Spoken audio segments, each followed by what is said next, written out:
Pessoal,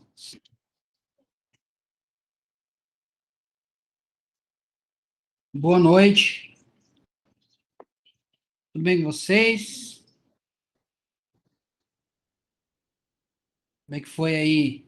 Vocês acharam Tudo bem, difícil? professor? Boa noite, tá? Boa noite. E aí? Vocês acharam difíceis as perguntas? Fáceis?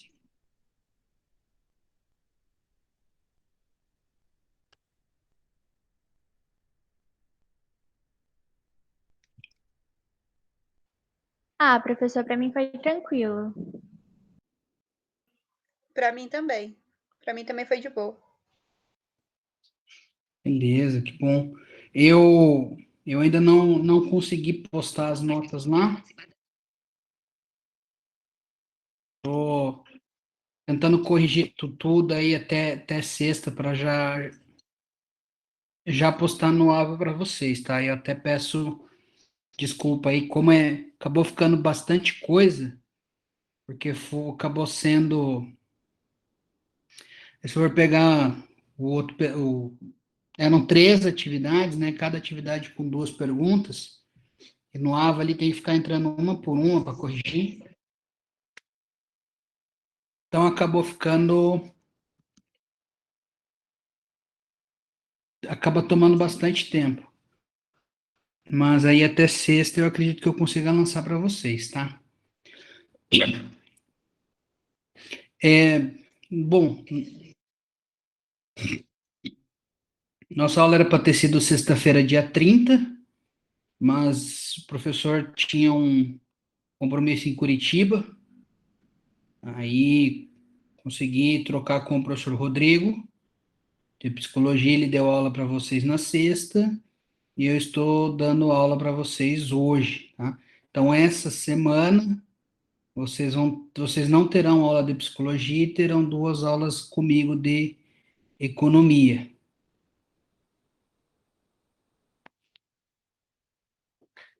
Bom, é costume, pelo menos até onde eu vi da faculdade, na semana posterior aí à semana de provas, tá? A gente fazer o que é chamado de devolutiva. Por isso que eu coloquei para vocês ali as 3, se vocês forem ver, tem 4 arquivos ali, tem as 3 atividades com resposta, tá? Ali é a resposta que o professor deu. Se a resposta de vocês não tiver exatamente igual, mas tiver os mesmos elementos, vai estar certo, tá? E assim, então, tá? Nós vamos debater aí, nós vamos passar rapidamente, então, sobre cada uma das perguntas aí. Se alguém, de repente, ficou com alguma dúvida, né? A gente saneia essas dúvidas e depois passa para o conteúdo novo, tá? Então, primeira questão ali da primeira atividade, né? Era para vocês definirem o que vem a ser economia, né? Eu vou fazer devolutiva, pessoal, das atividades que constam como prova, tá? Das atividades semanais, aí depois eu só vou fazer a correção delas no sistema mesmo, para lançar a nota, tá? Então, definição de economia.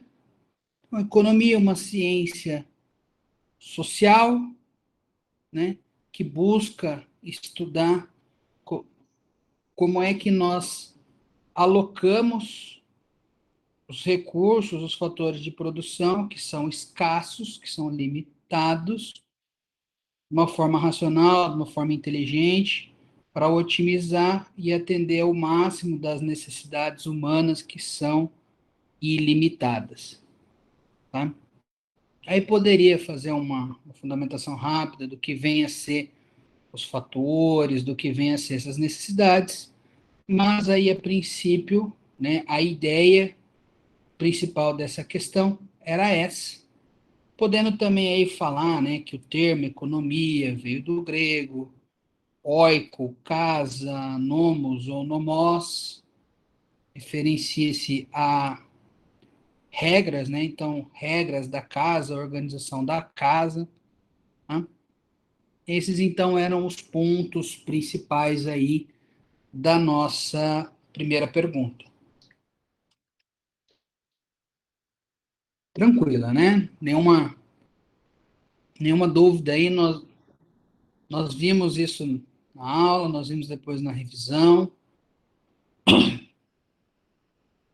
Questão 2 aí, então, era para falar sobre o mercantilismo e a fisiocracia. O mercantilismo surgiu ali, século XIV, XV, mais ou menos.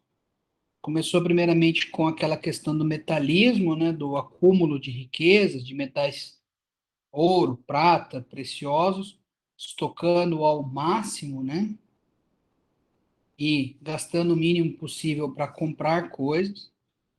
Depois, né, ele acabou tendo uma evolução aí também para a parte de mercantilismo, né, de compra e venda de mercadorias, né, manufaturados. Então, o melhor aí era o país que tivesse uma balança comercial favorável, ou seja, né, exportava mais do que importava, mesmo que não tivesse efetivamente uma quantidade muito grande de matéria, ouro, prata, bronze.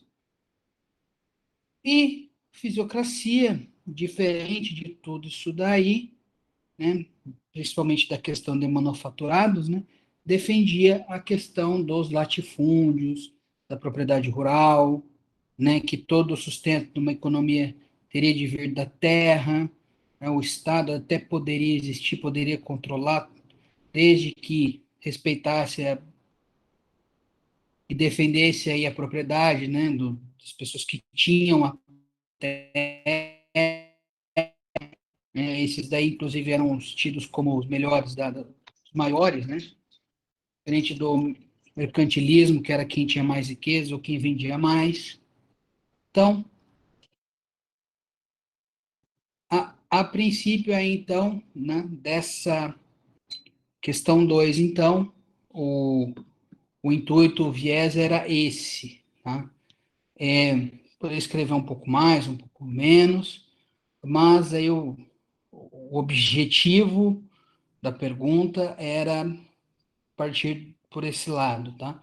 Do mercantilismo, da questão dos metais, balança comercial e da questão dos manufaturados. E a fisiocracia já é parte do produto que vem da terra, né? Então, tem essas diferenças, tá? Aí também, tranquilo, né? Nós vimos isso quando nós falamos lá da parte de história, depois nós revisitamos na revisão.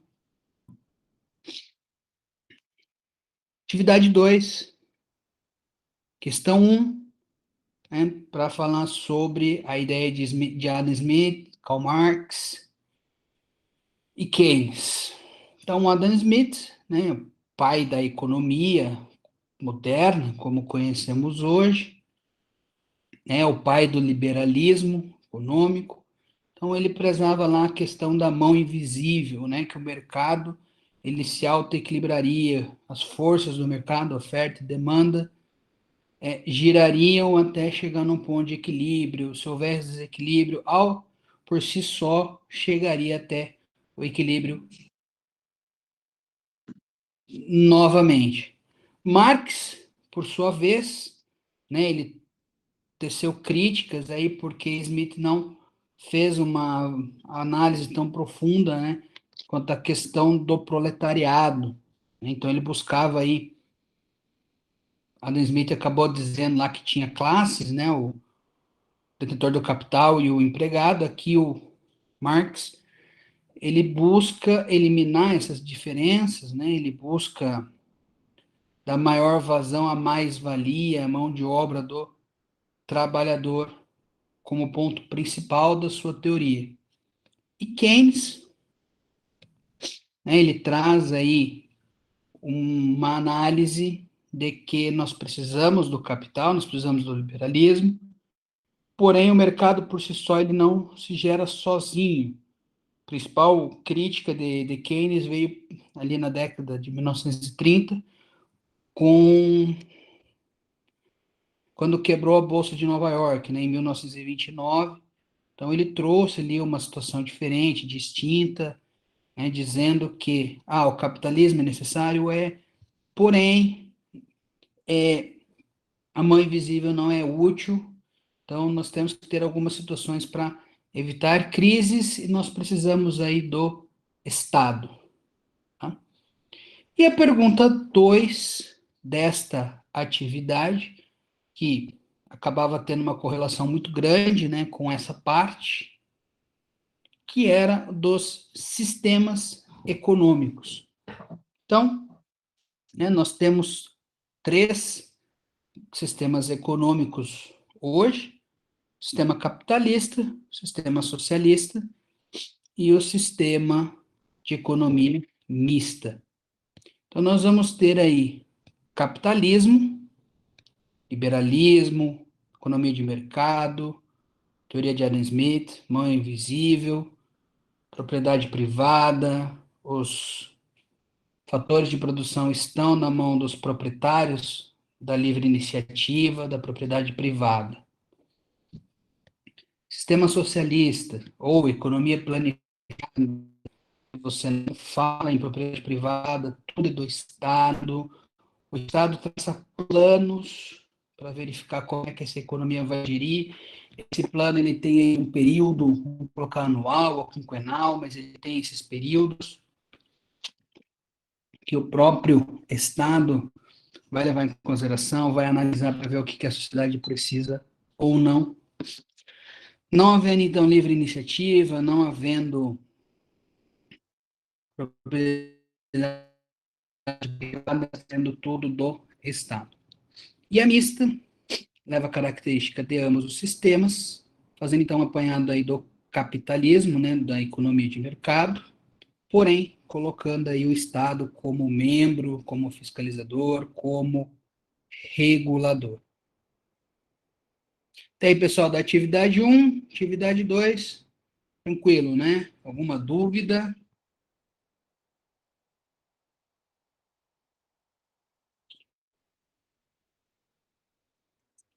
Bom, daí na atividade 3,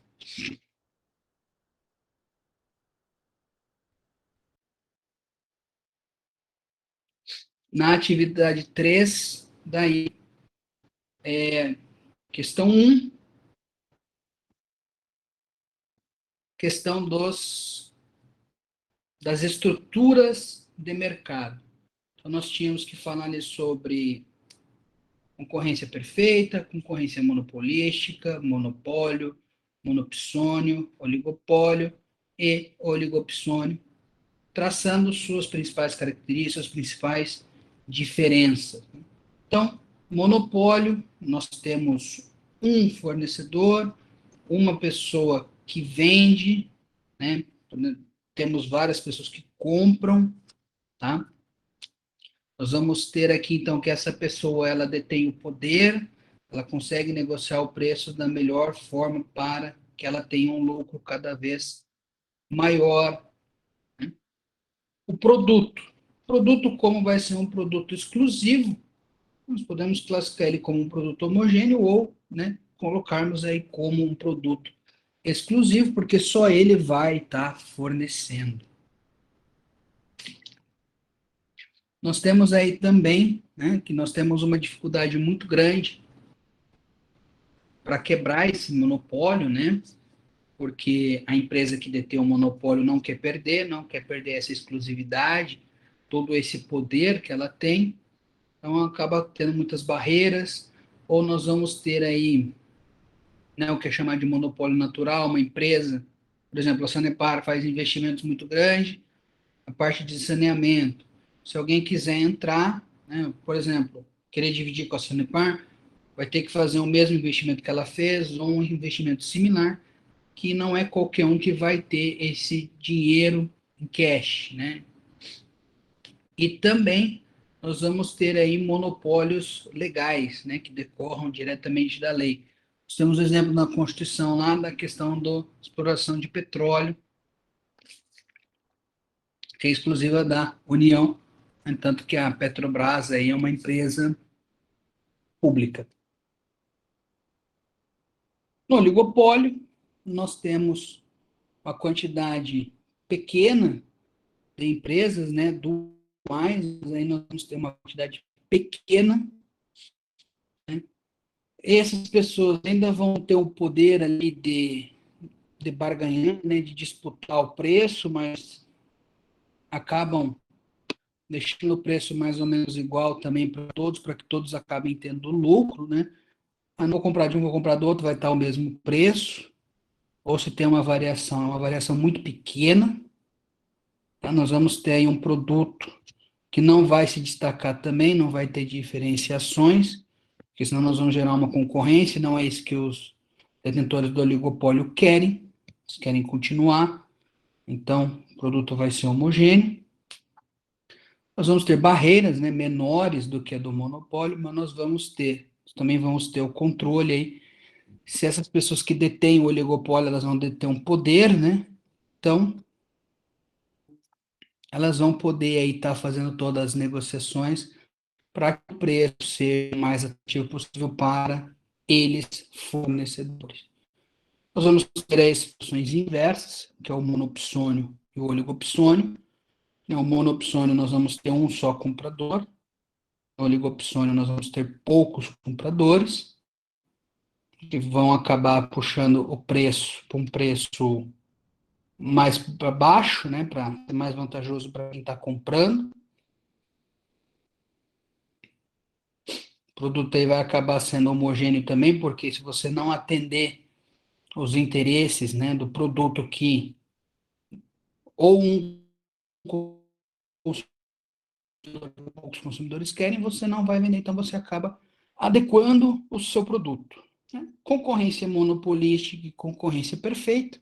Concorrência perfeita é uma situação hoje ideal, né, que é doutrinária, a gente estuda para ter o conhecimento.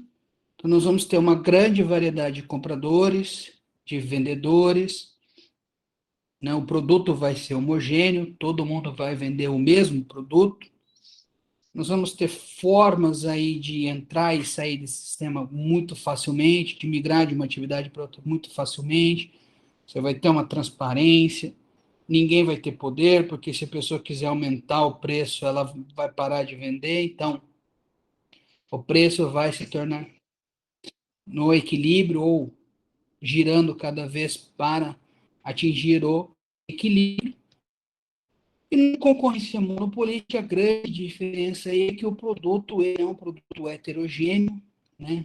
Vai ter características diferentes por cor, objeto, marca, modelo, enfim, que daí vai fazer com que as pessoas busquem aqueles que mais lhe interessarem, mais chamarem a atenção, mais atrair, né? Avon, Natura, Boticário, Jequiti, são todas marcas aí de cosméticos, mas possuem as suas diferenciações. Nós vamos ter também, né, a questão 2, que daí para a gente dizer a questão de oferta e demanda e o que influenciam em cada um. Então, oferta é a quantidade que o fornecedor coloca à venda ou coloca à disposição para compra, né, por um determinado período de tempo, levando em consideração a variação do preço. Então, aqui nós vamos levar em consideração que alteram a oferta.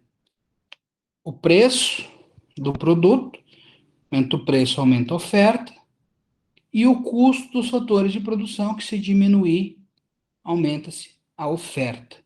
Esses são os dois principais fatores aí que influenciam na oferta. Demanda, então, né, situação contrária. Oi. Antes de mudar de assunto, aumenta a oferta, aumenta o preço, aumenta a oferta? Sim, Eu achei que era o porque contrário. você tem aumenta a quantidade ofertada, né? Porque se eu tenho um preço maior, eu vou querer vender mais porque eu vou ter um lucro maior. Então, eu me confundi nessa, porque nessa aí, teve uma das aulas que você tinha, o preço era competitivo, se você tinha menor preço, você tinha mais produto, que você tinha até que fazer promoções. E se você tinha menos produto, o preço elevava. E Isso daí é quando você fala em questão de equilíbrio, Karen. Quando você fala na questão do equilíbrio, o que acaba acontecendo? Você tem um aumento da quantidade, o preço sobe, eu tenho um aumento da quantidade ofertada. Se eu não tenho consumidores o suficiente para comprar tudo isso daí, vai ficar em estoque. Então eu acabo diminuindo o meu preço, fazendo promoções, para que eu possa vender, para que eu possa retornar ao ponto de equilíbrio, para que eu zere o meu estoque para poder vender novamente. Que daí é excesso de oferta ou excesso de demanda quando nós falamos em ponto de equilíbrio ou preço de equilíbrio. entendi, professor, obrigada. Nada. E se diminui o custo da produção, né, ou os custos fatores, ou a questão dos tributos, nós temos aí um aumento da quantidade ofertada, que vai diminuir o custo, né, eu vou acabar tendo um lucro da mesma forma. A demanda, ela é, então, a quantidade que as pessoas estão interessadas em comprar ou adquirir, né, seja de bens ou serviços, num determinado período de tempo, em um determinado preço. Então, nós vamos levar em consideração a variação da quantidade demandada, o preço do produto, preço de outros produtos e a renda do consumidor. Que então, lembrando, né, quanto menor o preço do produto, maior a quantidade demandada, mais interessante vai ser comprar, porque vai estar num valor baixo, então aumenta-se a quantidade demandada, diminuindo o preço do produto. A renda do consumidor, se ela aumenta a compra de bens normais ou comuns, diminui de bens inferiores. E preço de outros produtos, questão dos bens complementares ou dos bens substitutos. Então, a quantidade demandada de um bem substituto diminui a do outro, e dos preços dos produtos complementares, ambos aumentam a sua quantidade demandada aí, conforme a variação de preço de um e de outro. Na resposta ali também o professor colocou o hábito, né? Que querendo ou não, se nós temos o hábito, né, por exemplo, de cigarro ou de bebida alcoólica, nós temos aí a variação da demanda também, mas nós não deixamos de consumir, né? Se aumenta o preço, tem um amigo meu que fuma, né, te dando um exemplo, ele reclama que o preço do cigarro subiu, mas ele não para de comprar. Às vezes ele diminua ali, em vez de comprar um maço por dia, ele compra um maço a cada um dia e meio, a cada 2 dias, mas ele vai continuar comprando. Tá? Das nossas 6 perguntas, né, 2 perguntas por 3 atividades, o intuito que o professor buscava na resposta de cada uma delas era esse. Alguém tem aí alguma pergunta, algum comentário, algum questionamento? Achou A avaliação aí difícil, fácil?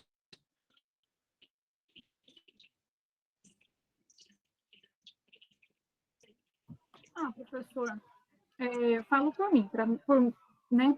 A economia, para mim, ela é um processo bem, não é complexo, não é difícil, mas ele me gera muito, sabe assim, você tem a mesma situação e ela muda em cada área, economia, oferta, então eu acabei que em alguns casos eu fiquei com bastante dúvida, assim, dúvida não, mas eu fiquei entre um e o outro, parece que você tem a mesma situação, ela muda e ela muda completamente a resposta, não sei se deu para entender, ficou bem confuso, assim, para eu explicar, e ficou bem confuso para eu entender algumas questões. Parece assim, muda o vetor e aí muda a situação toda. É que, na verdade, você acaba mudando o prisma, né? Você muda o ponto de vista, se você vai analisar pelo lado do consumidor, fornecedor, do lado da oferta, do lado da demanda. Aqui, inclusive, nós estamos fazendo análises de microeconomia, né? Os próximos conteúdos nossos é de macroeconomia, então nós vamos ter uma visão um pouco diferente, tá? Nós estamos analisando cada um de forma minuciosa, né? O que é oferta, o que é demanda, quem são os agentes, quem é consumidor, quem é fornecedor, poder público, o que ele faz, o que ele deixa de fazer, o que é o mercado, as estruturas de mercado, como elas funcionam, como elas não funcionam, né? Um exemplo que o professor queria passar para vocês aí, né? Não já saindo aí do nosso conteúdo, né? Da avaliação das atividades, que o último tópico que nós vimos foram os agentes econômicos, né? Então, nós vimos ali fornecedor, questão de custo, né, produção, consumidores, e então, assim,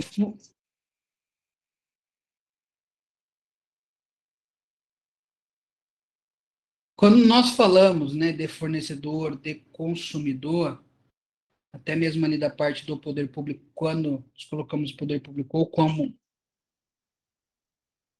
como consumidor ou como fornecedor, é um pouco mais fácil da gente visualizar, né, porque a gente acaba tendo esse contato um pouco mais direto, né, da questão da linha de produção, da questão de colocar a venda, do meu custo unitário, meu custo total, meu custo médio, meu custo fixo, meu custo total, meu custo variável, né? Ou mesmo a questão da escolha do consumidor, o que eu vou comprar, o que eu não vou comprar, se eu vou utilizar toda a minha renda, se eu não vou, né? Isso aí, principalmente a parte do consumidor, acaba sendo o nosso dia a dia.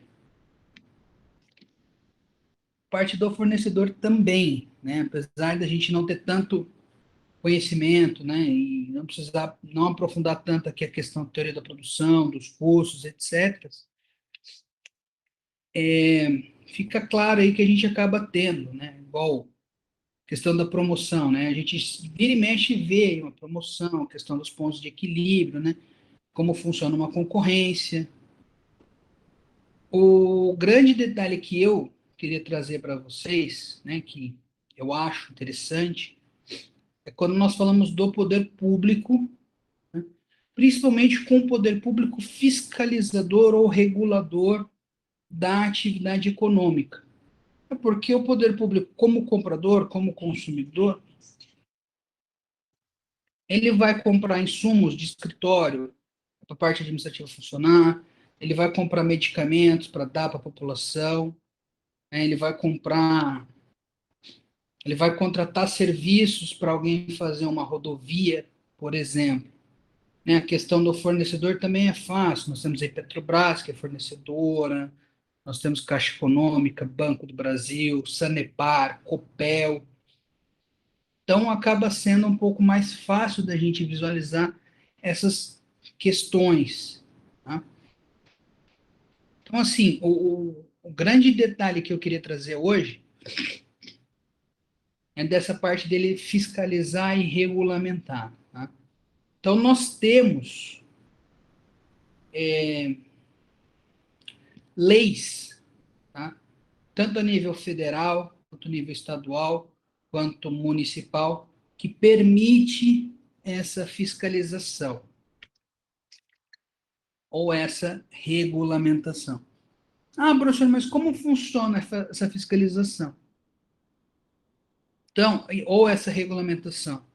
Agora, nesse período que nós estamos de pandemia, acaba ficando um pouco mais fácil de visualizar, né? Que o município, o estado, eles fazem ali um decreto, regulamentando, por exemplo, o horário de funcionamento, o que vai funcionar, o que não vai funcionar, que dias vai, que dia não vai, né? Vai ter toque de recolher, não vai, né? Qual o horário desse toque de recolher? Então, aí decorre do poder regulamentar do poder público, né? Ele tem esse poder, seja por parte legislativa, né, por leis, ou por atos do próprio executivo, né, mediante decretos, portaria, fazer essa regulamentação. Nós temos o exemplo de leis municipais, por exemplo, que permite bar, né, ter mesas na calçada, outros tipos, bar, lanchonete, tabacaria não, isso é uma questão regulamentar, por lei. A questão do som alto, do estudo de impacto de vizinhança, é por lei. Então, nós temos essas situações que são regulamentadas. Por isso que é regulamentar. Ele tem o poder de criar os regulamentos, seja por lei, seja por decreto, sendo que todo esse poder decorre da Constituição. Tá? A Constituição vai colocar lá, artigo 20 até 30, o que a União pode fazer de lei, o que os estados podem fazer de lei, o que o município pode fazer, o que não pode fazer, o que é concorrente, o que é privativo de cada um. Então, o poder regulamentar decorre da Constituição, e daí se faz todo esse arcabouço de leis, de decretos. E a parte de fiscalização é o ato pelo qual o poder público, mediante seus agentes, seus servidores, seus auditores, seus fiscais, fazem a análise do cumprimento do que está regulamentado. Então, o ramo de atividade X não pode funcionar de domingo. Então, os agentes, os fiscais, vão verificar se essas empresas, se essas fornecedores estão ou não trabalhando, se eles estão cumprindo ou não o que está regulamentado. A partir do momento que não é cumprido, né, se tem aí o poder do Estado de fazer uma infração. Então, ele lavra uma infração, uma multa, pelo descumprimento daquela norma. Né? Então, você não tem alvará e está funcionando. Né? O alvará, um documento, uma permissão para aquela empresa funcionar. Não tem, opa, vai tomar uma multa. O som está muito alto, vai tomar uma multa. Da mesma forma, né? Não se aplica totalmente a parte de economia, né? Mas a questão da fiscalização do Estado. Você passou do limite de velocidade, você vai ser multado. Não deixa de ser uma fiscalização por parte do poder público. Tranquilo? Achei interessante só rememorar essas partes, pessoal, do final da nossa matéria do bimestre passado, porque às vezes fica dúvida, né? São situações apesar de serem do cotidiano, às vezes são mais difíceis de se visualizar do que a parte de compra e venda, né, de fornecedor e comprador.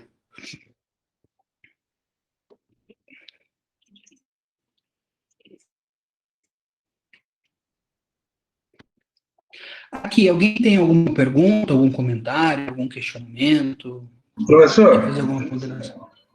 Sim. então, eu estou perdido aqui, eu não sei onde que eu vi, para mim que tinha visto na disciplina do senhor. Um livro de economia que fala desde a época lá da Grécia Antiga, de economia, tem Sócrates, tem aquele posicionamento histórico econômico. Foi na matéria do senhor que eu vi isso, esse livro? Sim, sim. Onde é que Nós está? tivemos Não estou achando esse danado. Como é que chama esse danado aí? Estou procurando aqui num. Nós tivemos ali, foi uma das primeiras aulas, eu acho que está como história do pensamento econômico, alguma coisa assim. Ah, é? Eu vou anotar aqui, então vou dar uma olhada. Vai Obrigado. estar lá na nossa, acredito eu que segunda, terceira aula, na sexta ou na sétima semana, tá? Segunda, terceira aula, mas começou na quinta semana, que as 4 primeiras semanas aí foram no mês de fevereiro, que daí para o pessoal veterano eles tiveram aula. Pessoal, primeiro e décimo aí começou um mês depois. Sobre essa parte, então, pessoal, alguém tem alguma dúvida? Tranquilo, professor. Lá atrás, quando nós vimos a questão da história, tá? Eu fiz um apanhado para vocês de forma rápida sobre moeda, tá? É para a gente aproveitar a história do pensamento econômico com a evolução da história da moeda, porque se confunde, né? Quando a gente fala ali da Grécia, a gente fala de troca, né? De escambo, do surgimento lá com Xenofonte, Aristóteles, Sócrates. Então, nós falamos da primeira moeda que se troca, né? A primeira característica da moeda, inclusive, que era a ser fonte de troca. Então, nós tivemos lá a moeda escambo, nós tivemos a moeda metal, moeda fiduciária, né? Que depois, quando o homem começou a cunhar os metais, tivemos lá as moedas de prata, de ouro, de cobre, de bronze, e hoje nós temos as moedas fiduciárias, né? Que são as moedas papel, nota de R$ 5, R$ 10, R$ 200. Podemos falar aí também de moeda magnética, talvez, né? Que é os cartões, né? Hoje nós fazemos transações eletrônicas, né? De forma magnética, passando cartão, uma moeda virtual, né? Você não tem mais o papel na mão, mas você paga alguém mediante um Pix, mediante uma transferência só aproximando o celular, aproximando o cartão, né?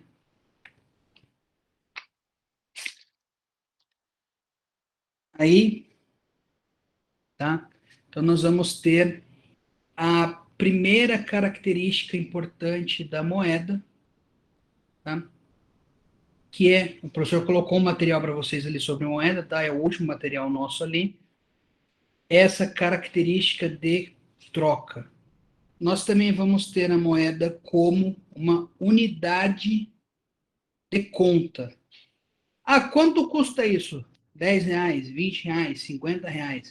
Vejam que eu estou dando uma unidade, estou fazendo uma soma, estou dando um preço, estou dando um valor. Então, nós falamos aí em unidade de conta. E também, tá, a terceira e última característica aí é a questão da reserva de valor, que a reserva de valor a gente pode entender que essa moeda ela tem que reservar, ela tem que guardar o seu valor, né? Óbvio que ela acaba tendo uma desvalorização, mas essa desvalorização tem que ser pequena, Se nós tivermos uma desvalorização muito grande, uma inflação muito grande, vai ser uma situação problemática, não vai acabar tendo efetivamente essa reserva de valor, tá?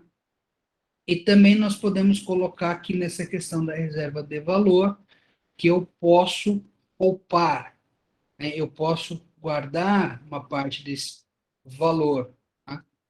Poupar na visão de economizar, né? De não gastar tudo.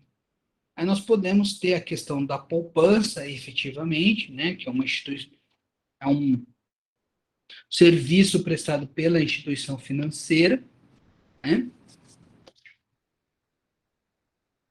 Que deixa o seu dinheiro lá e esse dinheiro rende alguma coisa. Pouco eu estava vendo, acho que mês passado foi 0,15%, né? Então acaba rendendo pouco, mas rende alguma coisa.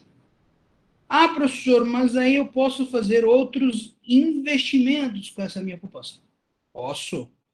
Posso fazer o meu investimento comprando um consórcio, comprando ações, comprando questões de renda fixa, né? CDB, LCI, LCA. Posso comprar um carro, posso comprar uma casa. Então, eu estou fazendo investimentos, né? Eu tenho aqui, então, a moeda, ela pode me fornecer três situações.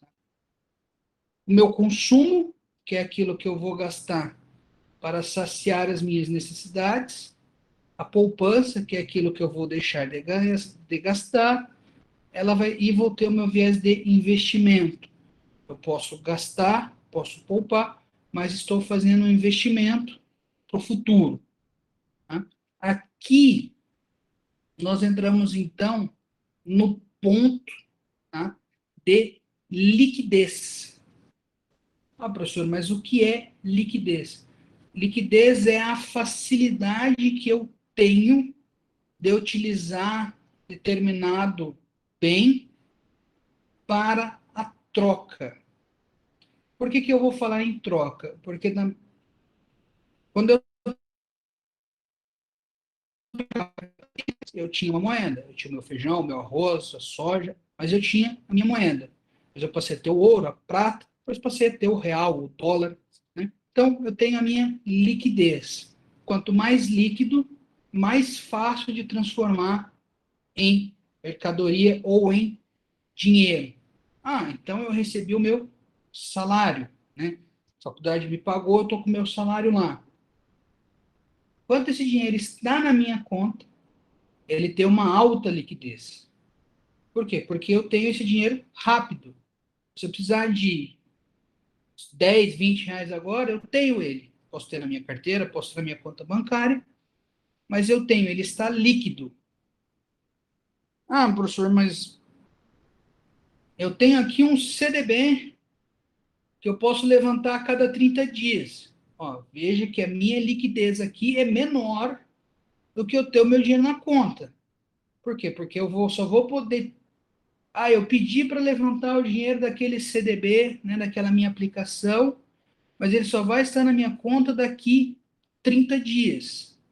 Então vejam que ele vai ter uma liquidez menor do que o dinheiro efetivamente na minha conta corrente. Ou de repente na minha poupança, né, que na minha poupança também consigo passar o cartão, consigo de repente fazer uma transação Pix, então eu tenho uma alta liquidez. Ah, professor, mas o senhor investiu na Bolsa de Valores, o senhor comprou ações da Sanepar, da Copel. Então, elas têm uma liquidez menor do que o dinheiro que está na minha conta, porque se eu vender elas hoje, esse dinheiro vai estar na minha conta daqui 2 dias úteis. Então, veja que é uma liquidez menor. Ah, professor,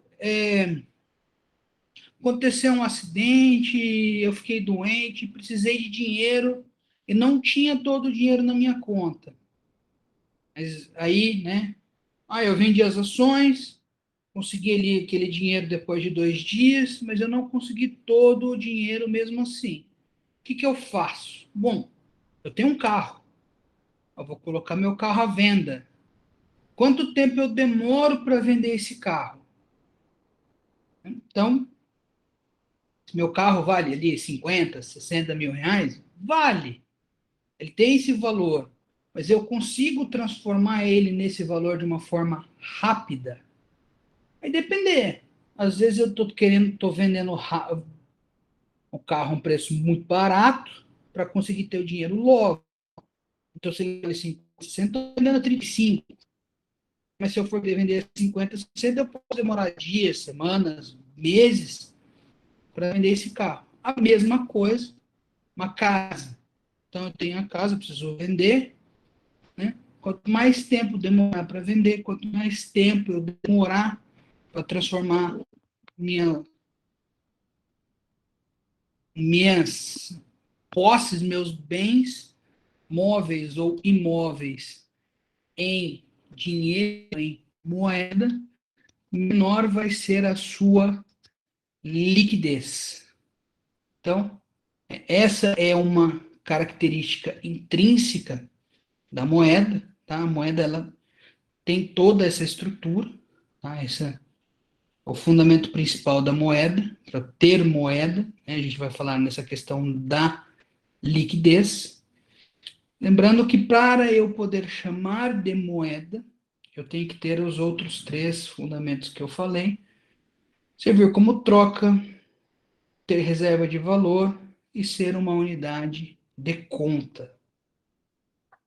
E daí nós vamos poder falar, pessoal, em duas modalidades de moeda: moeda matéria ou moeda mercadoria, que é uma mercadoria, é um bem, não é uma moeda papel, mas é um bem que ainda hoje eu consigo fazer troca, né? Ah, quanto custa isso? Ah, custa X dólares. Ah, mas vou te pagar aqui com uma pita de ouro. Aceita-se o ouro como moeda, mesmo que ele não esteja, né, na forma de moeda. Se você for conversar com alguém que já esteve preso, às vezes para você não ser incomodado dentro da prisão, você tem que utilizar uma moeda de troca, né? Às vezes comum, eu já ouvi o depoimento pessoal, é o quê? Cigarro. Então você leva um cigarro, vou dar um cigarro ali para o cara que é o valentão, ele acaba não ter incomodando. Então se tem essa questão aí da moeda, mercadoria. É um bem material que não é efetivamente a moeda, mas serve como moeda de troca até hoje. O mais comum aí é o ouro ou a prata, podendo ser essa questão do cigarro, como eu dei o exemplo para vocês, ou pode ser, eu trabalho para você em troca de um prato de comida, né? Você vai acabar tendo uma mercadoria, um prato de comida. E você vai ter a moeda de cunho obrigatório, que daí sim é a moeda papel, é o real no Brasil, o peso na Argentina, o dólar nos Estados Unidos, o euro nos países que aceitam o euro, né?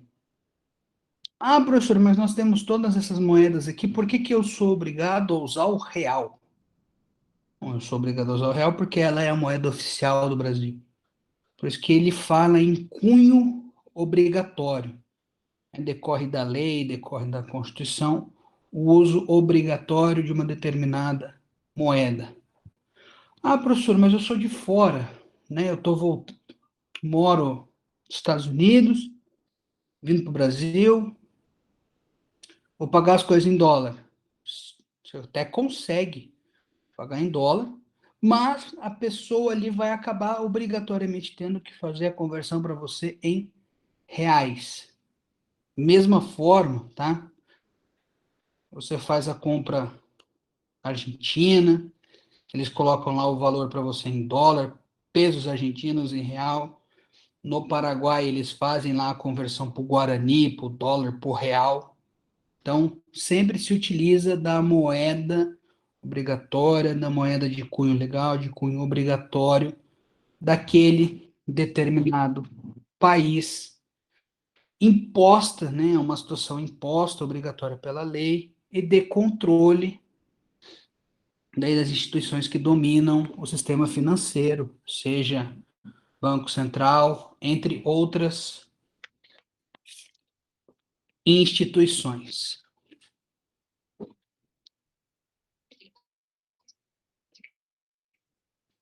Alguém tem alguma pergunta, algum comentário, algum questionamento para fazer sobre essa parte, esse conceito de moeda?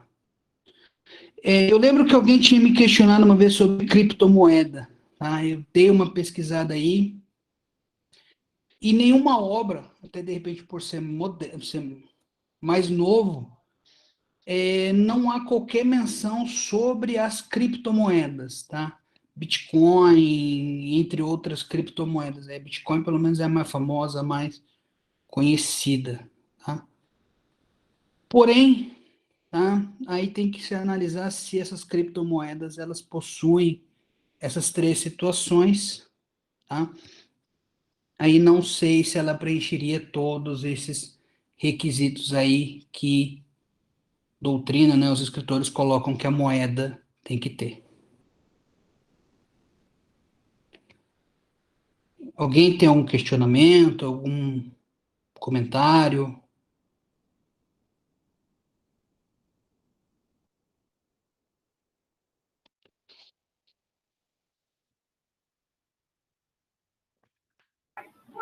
Não, professor. Bom, pessoal, então, para hoje, era esses os pontos que eu precisava trabalhar com vocês, tá?